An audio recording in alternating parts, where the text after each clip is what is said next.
Subscribe कीजिए IAS study centre channel को और बेल आइकन को दबा दीजिए झारखंड स्पेशल से रिलेटेड वीडियो पाने के लिए।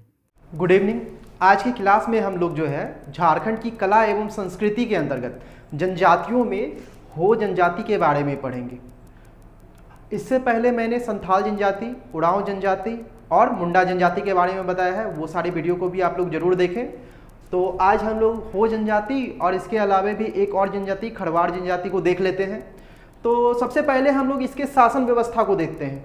मैंने हो जनजाति की जो शासन व्यवस्था है उसे डिटेल में पढ़ाया है और यहाँ पे जितने भी चीज़ों को मैंने बताया है ये सारी चीज़ों को डिटेल में वहाँ पे मैंने बताया है, क्योंकि ये शासन व्यवस्था के अंतर्गत आते हैं। तो ऊपर आई बटन आ रहा होगा, उस पर क्लिक करके हो जनजाति की शासन व्यवस्था को जरूर देखें। तो चलिए मोटी तौर पे इसे हम लोग देख लेते हैं। तो इनका जो प्रशासनिक इकाई है वह उसमें निम्न स्तर पर ग्राम है। तो याद रखिएगा इनकी जो निचली स्तर पर प्रशासनिक इकाई है वह क्या है, ग्राम है। यह इनकी निचली स्तर की प्रशासनिक इकाई है। और ग्राम स्तर पर जो ग्राम पंचायत होंगे उसके प्रमुख मुंडा कहलाते हैं। प्रमुख या प्रधान जो भी बोल लीजिए, ये कौन होंगे, मुंडा होंगे। और इनका जो ग्राम पंचायत होता है, हो जनजाति का जो ग्राम पंचायत है उसे हातू पंचायत कहा जाता है। यह भी आप लोगों के लिए इंपॉर्टेंट है, पूछा जाएगा हो जनजाति में ग्राम पंचायत को क्या कहा जाता है, तो हातू पंचायत कहा जाता है। फिर प्रश्न बनेगा कि हो जनजाति में हातू पंचायत के प्रधान या प्रमुख कौन होते हैं, तो मुंडा होते हैं। अब ये ग्राम से जो ऊपर की इकाई है, प्रशासनिक इकाई में बता रहा हूं, वह है पीर। इसमें जो है 5 से 15 गांव का समूह होगा या नहीं तो 5 से 20 गांव का समूह होगा। पीर जो है इसमें गांवों का समूह है और जो क्या होगा, या तो 5 से 15 गांव के समूह उसमें हो सकते हैं या नहीं तो 5 से 20 गांव के समूह हो सकते हैं। और इनके जो प्रधान होंगे या प्रमुख होंगे वह क्या कहलाएंगे, मानकी। याद रखिएगा पीर का जो पंचायत है वह क्या कहला रहा है, पीर पंचायत कहला रहा है। हो जनजाति में पीर जो है प्रशासनिक इकाई, उसकी पंचायत पीर पंचायत कहला रही है और उसके जो प्रधान या प्रमुख होंगे वे मानकी कहलाते हैं। तो ये सारी चीजों को आप लोग एकदम नोट डाउन कीजिए और याद कीजिए। अब ये जो ग्राम स्तर है, ग्राम स्तर पे मुंडा के लिए सहायता के लिए कुछ अधिकारी होंगे। तो देख लेते हैं कौन कौन से अधिकारी हैं। तो ग्राम स्तर के जो अधिकारी हैं, पहला है द्यूरी, पुजार जिसे बोला जाता है। यह इसी से पता चल जा रहा है कि यह जो है धार्मिक प्रधान होगा। तो द्यूरी जो है धार्मिक मामलों का प्रधान है।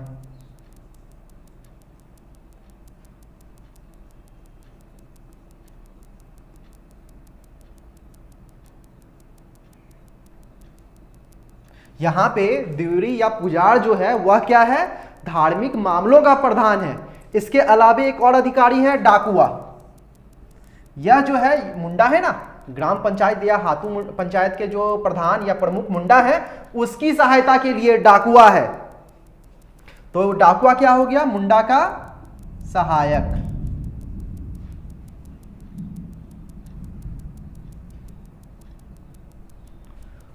अब इसके बाद एक और अधिकारी आते हैं यात्रा द्यूरी।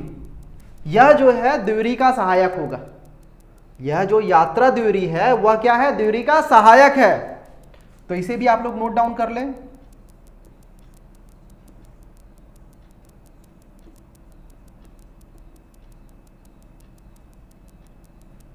ठीक है, मैंने अभी बताया आप लोगों को ग्राम स्तर पर कुछ अधिकारी, जिसमें द्यूरी है जो कि धार्मिक मामलों का प्रधान है, फिर डाकुआ है जो मुंडा के सहायक होंगे, और उसके अलावा यात्रा द्यूरी है जो द्यूरी का सहायक होगा। ये जो पुजार द्यूरी है उसका सहायक है।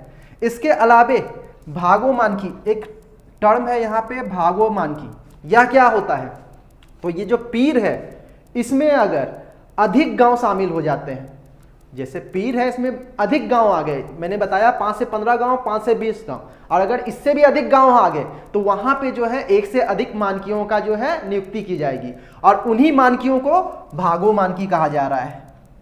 फिर से मैं समझा दे रहा हूं, पीर स्तर पर अगर अधिक गांव हो तो एक से अधिक मानकी का जो है नियुक्ति किया जाएगा और उसी मानकी को भागो मानकी कहा जा रहा है। इसके अलावा एक और अधिकारी है तहसीलदार। यह जो है गांव का राजस्व अधिकारी होता है। तहसीलदार क्या है? तो गांव का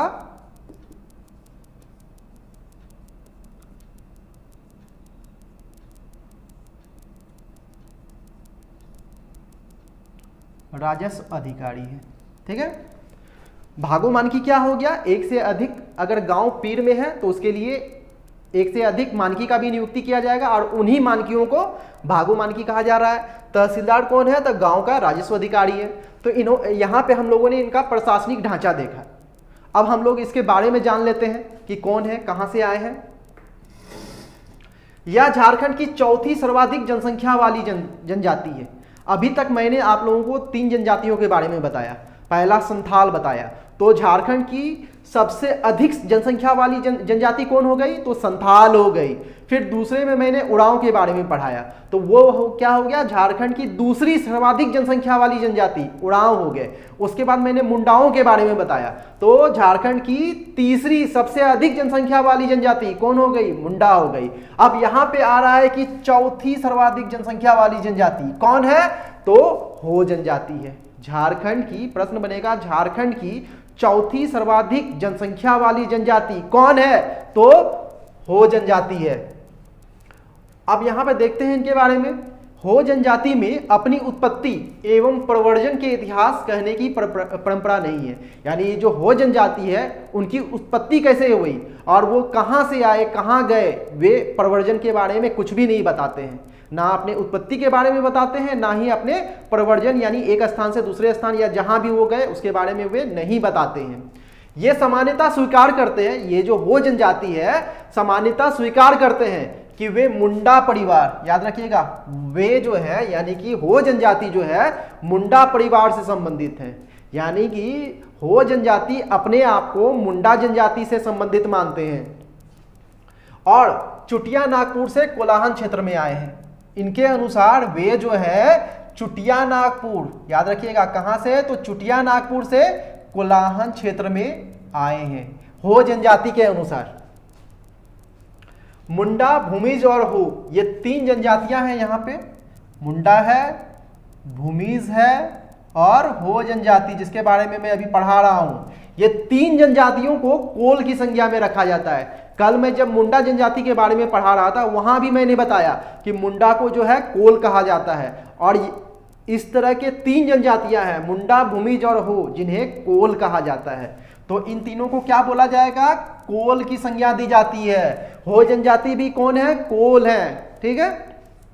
इन तीनों में हो जनजाति को शारीरिक दृष्टि से श्रेष्ठ माना जाता है। अब ऐसा क्यों, देख लेते हैं। तो यह याद रखिएगा, ये जो मुंडा, भूमिज और हो जनजाति है, इनमें से शारीरिक दृष्टि से सबसे श्रेष्ठ किसे माना जाता है?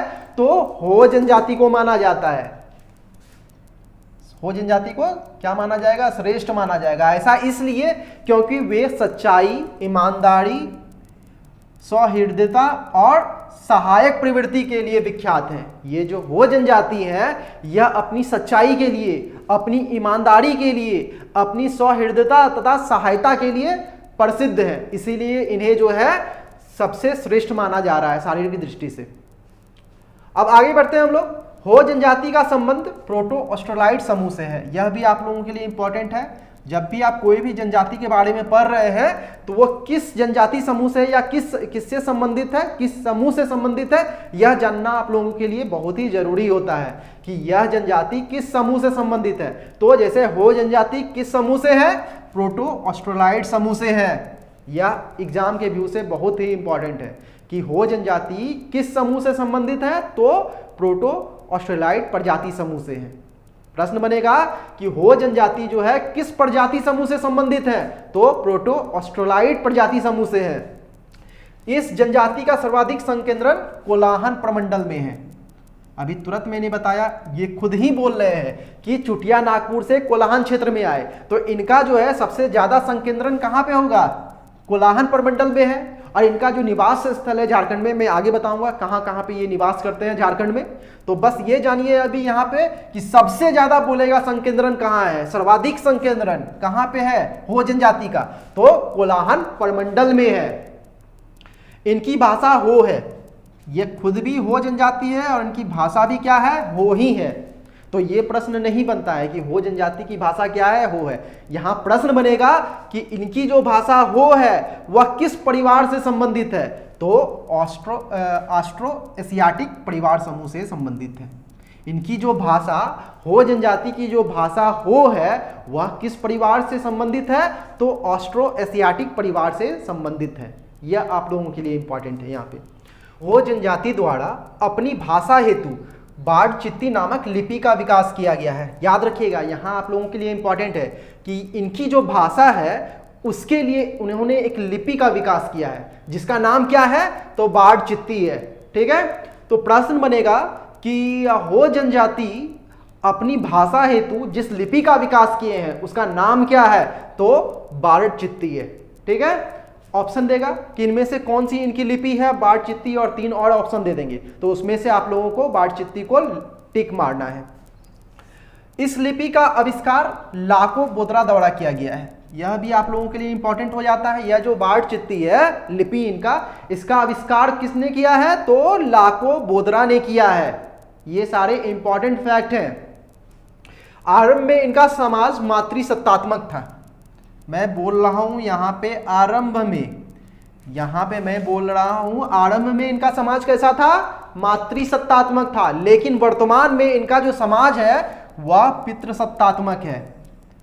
वर्तमान में अभी इनका समाज कैसा है, वर्तमान में पितृसत्तात्मक है।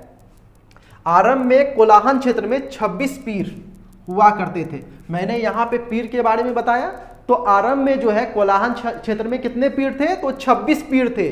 जैसे उनमें से कुछ का इंपॉर्टेंट जो प्रमुख है उनका नाम मैं बता दे रहा हूँ, सारंडा, बाड़ा, थाई, आबोला, ये सारे जो है पीर का नाम है।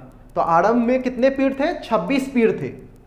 कोलाहन जब सरकार द्वारा 1837 ईस्वी में अधिगृहित हुआ, यह प्रश्न बनेगा कोलाहन क्षेत्र को सरकार द्वारा कब जो है एक्युपाई किया गया या अधिकृत किया गया, तो 1837 में किया गया। कब किया गया अधिकृत, 1837, 1837 ईस्वी में इसे अधिगृहित किया गया सरकार द्वारा। और वहां पे उस समय कितने गांव थे, तो 620 गांव थे। जब कोलाहन क्षेत्र को सरकार द्वारा 1837 में अधिगृहित किया गया तब वहां पे 620 गांव अवस्थित थे। यह भी इंपॉर्टेंट फैक्ट है। हो जनजाति में गोत्र को किली कहा जाता है। यह भी देख लीजिए कि इनका जो गोत्र है उसे क्या कहा जाता है, किली कहा जाता है। और लगभग 80 किली या उससे अधिक ही जो इनका गोत्र है। तो सारे के बारे में तो बताना संभव नहीं है, उनमें से जो प्रमुख हैं और उनका जो टोटम है उसे मैं बता दे रहा हूं। टोटम यानी प्रतीक। तो जैसे कि इनका गोत्र देखिए पूर्ति है, और इसका जो प्रतीक या टोटम है वह चूहा है। मैं शुरू से ही जब से मैं जनजाति पढ़ा रहा हूं, जितने भी जनजातियों को मैंने पढ़ाया है सभी में मैंने बताया कि इनका जो प्रतीक होता है वह टोटम कहलाता है। और टोटम इसलिए मैं बार बार बताता हूं क्योंकि इनके जो टोटम होते हैं यानी इनके जो प्रतीक होते हैं गोत्र के, उन्हें जो है ये लोग ना क्षति पहुंचा सकते हैं ना तो मार सकते हैं।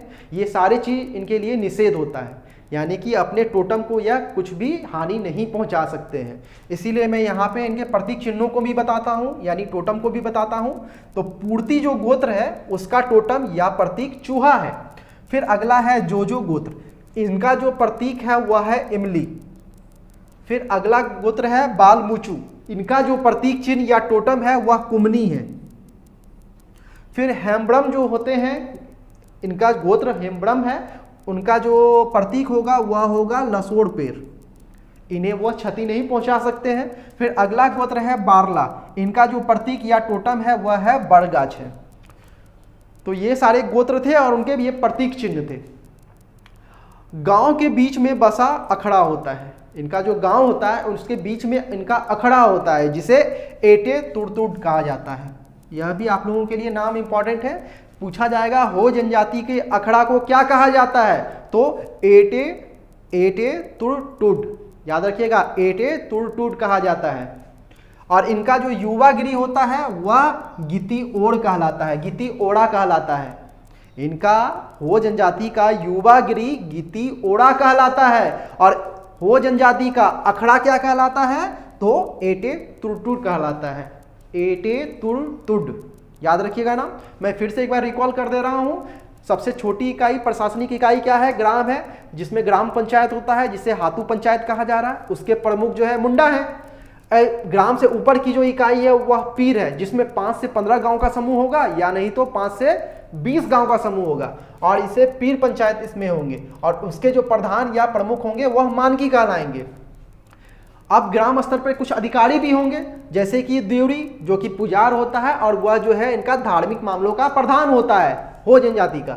इसके अलावा एक और अधिकारी है डाकुआ, जो ये जो मुंडा है इसके सहायक होते हैं। मुंडा का सहायक कौन होगा? डाकुआ होगा। फिर इसके अलावा एक और अधिकारी है यात्रा देवरी, जो कि ये देवरी है इसका सहायक होता है। यात्रा देवरी देवरी का सहायक होता है। इसके अलावा एक वर्ड है यहाँ पे भागो मानकी।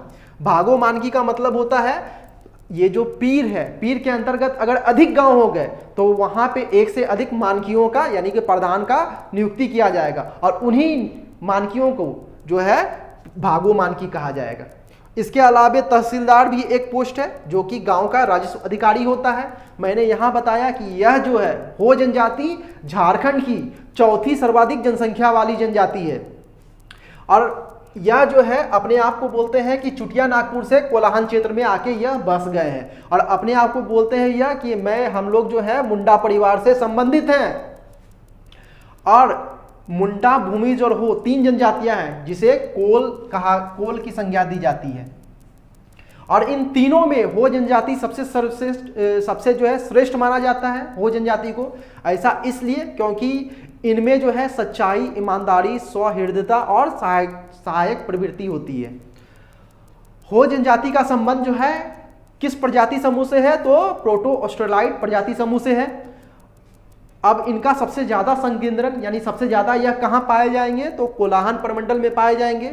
इनकी भाषा क्या है? तो हो है, और इनकी जो भाषा हो है वह किस परिवार समूह से है? तो ऑस्ट्रो एशियाटिक परिवार समूह से है।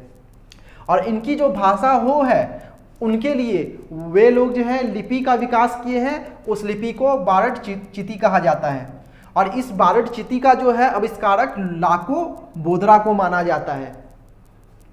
इनका समाज पहले यानी कि आरंभिक दौर में मातृसत्तात्मक था, लेकिन वर्तमान में पितृसत्तात्मक है। आरंभ में कोलाहन क्षेत्र में जो है 26 पीर थे, जिसमें से मुख्य पीरों को मैंने बताया यहाँ पे। और जब सरकार ने 1837 में कोलाहन क्षेत्र को अधिग्रहित किया, तब वहां पे जो है 620 गांव स्थापित थे, और इनका जो गोत्र है वह किली कहलाता है। यहाँ पे मैंने प्रमुख, और लगभग इनमें जो है 80 से अधिक गोत्र पाए जाते हैं, तो सभी के बारे में बताना संभव नहीं है, इसीलिए मैंने प्रमुख गोत्रों और उनके प्रतीक चिन्ह यानी कि टोटमों के बारे में बताया। और इनका जो अखड़ा होता है उसे एटे तुड़तुड़ कहा जाता है, और इनका जो युवागिरी होता है उसे गिती ओड़ा कहा जाता है। तो आप लोग इसे नोट डाउन करें या स्क्रीनशॉट ले लें। और एक चीज यहाँ पे और इंपॉर्टेंट फैक्ट है, ये जो युवागिरी इनका गिती ओड़ा है, वहां पे अस्त्र शस्त्र और वाद्य यंत्र भी होते हैं, जिनका जो है वहां पे युवकों को प्रशिक्षण दिया जाता है। तो ये सारे चीज है, आप लोग इसे नोट डाउन करें या स्क्रीनशॉट ले लें। आगे बढ़ते हैं अब हम लोग। इनके रसोई घर में एक कोने में अधिक होता है, यह आप लोगों के लिए इंपॉर्टेंट है। इनका जो रसोई घर होगा उसके एक कोने में अधिक होता है। अब यह अधिक क्या है? तो अधिक जो है पूर्वजों का पवित्र स्थान होता है, यानी इनके रसोई घर के एक कोने में अधिक जो होगा वह पूर्वजों का पवित्र स्थान होता है। प्रश्न बनेगा कि हो जनजाति में पूर्वजों का पवित्र स्थान क्या कहलाता है? तो अधिक कहलाता है। इस जनजाति में के पीर एवं पवित्र पेय पदार्थ को ईली कहा जाता है। यह भी प्रश्न बनेगा कि हो जनजाति में इनका प्रिय और पवित्र पदार्थ पेय पदार्थ कौन है? तो ईली है। यह तो ये पीने में भी यूज करते हैं, साथ ही साथ इनका जो पूजा पाठ होता है, देवता होता है, उन पे भी यह चढ़ाते हैं ईली को। इनके जीवन का मुख्य साधन कृषि है, तो इनका यानी कि मेन रोजगार क्या हो गया? कृषि हो गया। इनका जो है मेन कार्य क्या हो गया, यानी प्रमुख कार्य क्या हो गया? कृषि हो गया। इनका जीवन यापन कृषि पर ही निर्भर है। और इनकी जो भूमि होती है उन्हें 3 श्रेणियों में बांटा जाता है। कितने श्रेणियों में? 3 श्रेणियों में। देख लेते हैं। पहला है बेरो, पहला है इनका जो भूमि है 3 श्रेणी में है। पहला है बेरो, जो कि उपजाऊ भूमि होता है। बेरो क्या है? उपजाऊ भूमि है। उसके बाद वादी का स्थान आता है, जो कि धन खेती होता है, यानी यहाँ पे धान की खेती होगी। दूसरा वादी जो है वहाँ पे क्या होगी? धान की खेती होगी। फिर तीसरा जो है गौड़ा भूमि है, यह कम उपजाऊ भूमि होती है। यहाँ पे मोटे अनाजों की उत्पत्ति की जाती है, यानी कि यहाँ पे जो है मोटे अनाज उपजाए जाते हैं गौड़ भूमि में। मैं फिर से दोहरा दे रहा हूँ, इनकी जो भूमि होती है वह 3 श्रेणियों में विभक्त है। पहला है बेरो, फिर दूसरा है वादी और तीसरा है गौड़ा भूमि। पहला बेरो जो है वह उपजाऊ भूमि है, दूसरा वादी धन खेती भूमि है, यानी वहां पे धान की खेती की जाएगी, और तीसरा जो गौड़ा भूमि है वह कम उपजाऊ होती है, वहां पे मोटे अनाजों की उत्पादन की जाएगी। इस जनजाति में महिलाओं को हल एवं तीर धनुष चलाने या छूने का अधिकार नहीं है, यह उन लोगों के लिए वर्जित है। तो यह भी आप लोगों के लिए इंपॉर्टेंट है कि इनकी जो महिलाएं होगी उन्हें हल एवं तीर धनुष चलाना एवं छूना क्या है? वर्जित है। क्या है? वर्जित है, यह याद रखिए। हो समाज में मुख्य रूप से 5 प्रकार के विवाह प्रणाली प्रचलित है। कितने प्रकार के? 5 प्रकार के मैं मुख्य रूप से बता रहा हूं। देखते हैं कौन कौन है। पहला है आंधी बापला, दूसरा है दीकू आंधी, तीसरा है ओपोर तिपी, चौथा है राजी खुशी विवाह और 5वां है अनादर विवाह। और सबसे जो प्रचलित विवाह है इनमें वह है आंधी विवाह। इसमें होता क्या है कि जो वर पक्ष है वह खुद से जो है किसी के जरिए रिश्ता जो है वधु पक्ष के पास भेजता है, यानी कि वर पक्ष अपने तरफ से ही रिश्ता लड़कियों की ओर भेजता है, उसे ही आंधी विवाह कहा जा रहा है।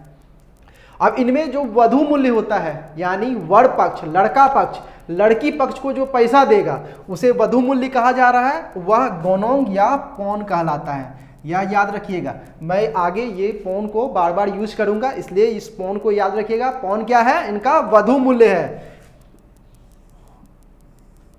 हो जनजाति में वधु मूल्य क्या कहलाता है? गोनोंग या पौन कहलाता है। इनमें समगोत्रीय विवाह निषिद्ध है। इनमें एक गोत्र में विवाह नहीं होगा। इनमें बहिर्गोत्रीय विवाह प्रचलित है। इनमें जो है बहिर्गोत्रीय विवाह प्रचलित है, समगोत्रीय विवाह निषिद्ध है। मैं बार बार बोल रहा हूं, हो जनजाति में समगोत्रीय विवाह निषिद्ध है, इनमें बहिर्गोत्रीय विवाह होगा। और इनमें जो है एक बहुत ही यूनिक चीज है यहाँ पे, इनमें ममेरे भाई, ममेरी बहन, फुफेरी बहन और इस तरह की जो भी है उनमें जो है विवाह को प्राथमिकता दी जाती है। यानी इनके जो ममेरे भाई होंगे, ममेरी बहन होगी, फुफेरी बहन होगी, फुफेरा भाई होगा, ये सब में जो है विवाह को प्राथमिकता दी जाती है। और हो जनजाति में मौसी से भी शादी किया जाता है, लेकिन उसे जो है अच्छा नहीं माना जाता है, लेकिन उसमें मौसी में भी शादी होता है। तो ये सारे इंपॉर्टेंट थे। अब इनके जो सर्वोच्च देवता है वह है सिंगबोंगा, यह भी याद रखिएगा। इनके जो सर्वोच्च देवता है वह कौन है? सिंगबोंगा है। और इनकी जो और भी अन्य देवी देवता हैं उन्हें भी हम लोग देख लेते हैं। पाहुई बोंगा, यह जो है इनके ग्राम देवता है। कौन है ग्राम देवता? पाहुई बोंगा। प्रश्न बनेगा हो जनजाति में ग्राम देवता कौन है? तो पाहुई बोंगा ऑप्शन देगा। पाहुई बोंगा, सिंह बोंगा, मड़ांग बुड़ू, नागे बोंगा। तो इसमें से सही जवाब क्या होगा? पाहुई बोंगा। फिर अगला है ओटी बोड़ोंग, यह जो है पृथ्वी देवता है। ओटी बोड़ोंग क्या है? पृथ्वी देवता है। यहाँ पे प्रश्न बनेगा कि हो जनजाति में पृथ्वी देवता किसे कहा जाता है? ऑप्शन रहेगा पाहुई बोंगा, मड़ांग बुड़ू, नागो बोंगा और ओटी बोड़ोंग। तो ऑप्शन क्या होगा सही? ओटी बोड़ोंग। फिर इनमें जो है मड़ांग बुड़ू एक देवता है जो पर्वतों के देवता होते हैं, पहाड़ों के देवता होंगे। फिर अगला है नागे बोंगा, वह नाग देवता होते हैं। और तीसरा इंपॉर्टेंट है दिसाउली बोंगा, यह वर्षा देवता है। तो इन सारे से प्रश्न बनने के बहुत ही चांसेस रहते हैं, ये सारे को आप लोग याद रखिएगा, इंपॉर्टेंट है ये। अब इनमें जो पुजारी होंगे, शुरुआती दौर में ही मैंने बताया, इनमें जो पुजारी है उसे क्या कहा जाता है? द्योरी कहा जाता है।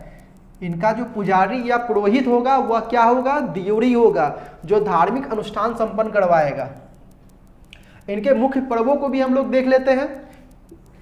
माघे, बाहा, होड़ो, बताउली, दमुराई यानी कि धनरोपनी उसको बोला जाता है, फिर जोमनामा और कलोब। ये सारे जो लगभग इनके पर्व होते हैं वे कृषि और प्रकृति से संबंधित होते हैं। तो याद रखिएगा, हो जनजाति के लगभग जितने भी पर्व हैं वह कृषि से या नहीं तो प्रकृति से संबंधित है। ये अपने जीवन में आने वाली विविध कठिनाइयों को का जो कारण 3 चीज़ों को मानते हैं। याद रखिएगा, ये जो अपने इनके जीवन में जो भी कठिनाई आएगी उनका कारण वो 3 चीज़ों को मानते हैं। तो वो क्या क्या है? पहला है डायन, दूसरा है बोंगा और तीसरा है मृत आत्मा।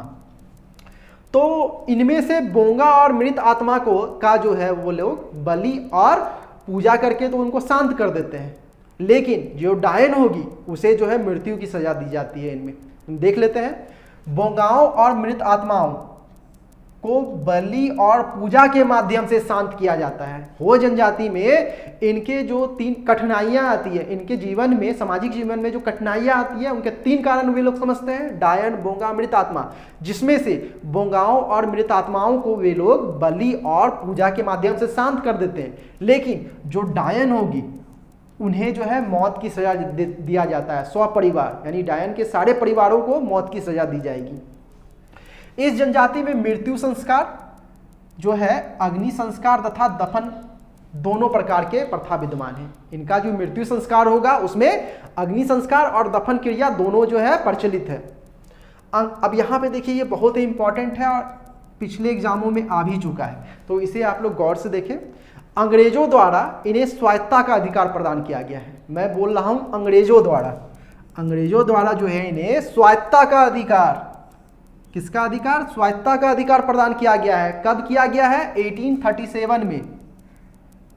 ठीक है, फिर से देखिए, अंग्रेजों द्वारा इन्हें स्वायत्तता का अधिकार प्रदान किया गया है तथा 1837 में 1837 में विल्किंसन कानून, यह आप लोगों के लिए सबसे ज्यादा इंपॉर्टेंट है। कौन सा कानून? तो विल्किंसन कानून के माध्यम से इनके क्षेत्र में स्वायत्तता क्षेत्र के रूप में मान्यता दी गई है।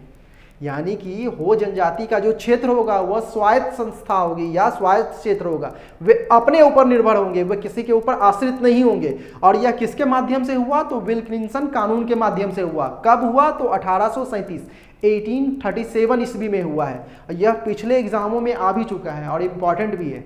झारखंड के जो भी एग्जाम होते हैं उसमें झारखंड से रिलेटेड जो क्वेश्चन आता है उसमें ये बहुत ही इंपॉर्टेंट क्वेश्चन है। अब इनमें जो है, ये जो हो जनजाति है इसमें वधु मूल्य प्रचलित था। मैं शुरुआती दौर में ही बताया, इनमें जो वधु मूल्य है गोनांग या पौन जो बोला जाता है, और इसमें बहुत ज़्यादा पैसे की डिमांड की जाती थी। तो यह जो है इनके समाज की एक बुराई हो गई। तो वधु मूल्य की बुराई को दूर करने के लिए कैप्टन हॉडटन, याद रखिएगा कौन थे? तो कैप्टन हॉडटन ने पौन पर प्रतिबंध लगाने का प्रस्ताव रखा। पौन यानी कि वधु मूल्य, मैंने बताया वधु मूल्य क्या है? गोनोंग या पौन है।